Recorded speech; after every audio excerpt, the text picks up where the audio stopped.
Good afternoon. My name is Larry Klayman. I'm the founder of both Judicial Watch and now Freedom Watch, and I'm also a former federal prosecutor.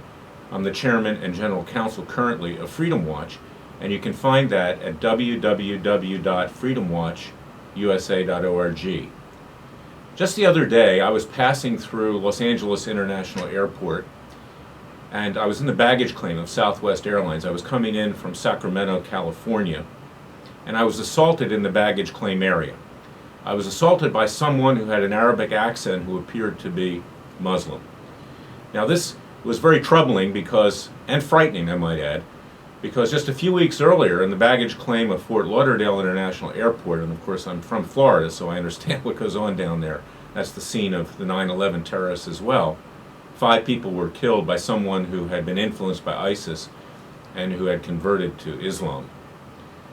All of this occurred after President Obama went public in an unprecedented way after he ceased being president. He was a private citizen, and his conduct before that, while he was a private citizen, was also to give a call of action, in effect, to protesters to destabilize and delegitimize the Trump presidency. Now this occurred most recently in the context of President Trump's so-called Muslim ban, which isn't a Muslim ban, it's just a moratorium on immigration from 7 countries in the Middle East for about 90 days. But it's been characterized as a ban against Muslims.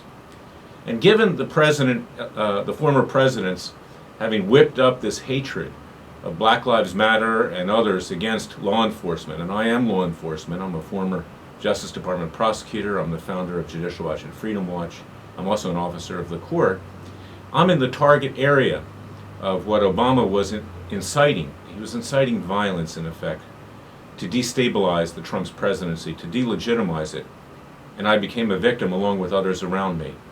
This person charged at me in the baggage claim, yelling, "You're a racist." And there were others around me as well, and we all thought we were under terrorist attack. I've asked the Los Angeles International Airport, known as LAX, and the mayor of Los Angeles to preserve the video, because obviously this was a surveillance area at LAX of what occurred.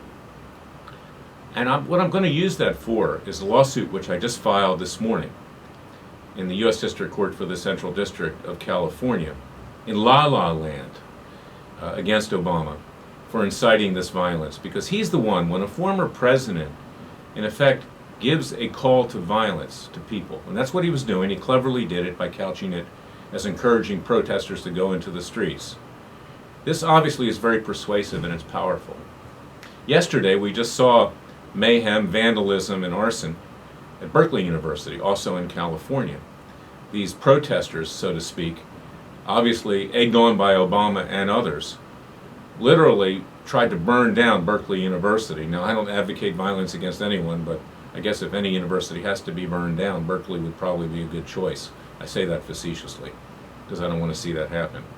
But this has been a bastion of liberal thought, of frequently going back to my years when I was a student at Duke University, communist thinking.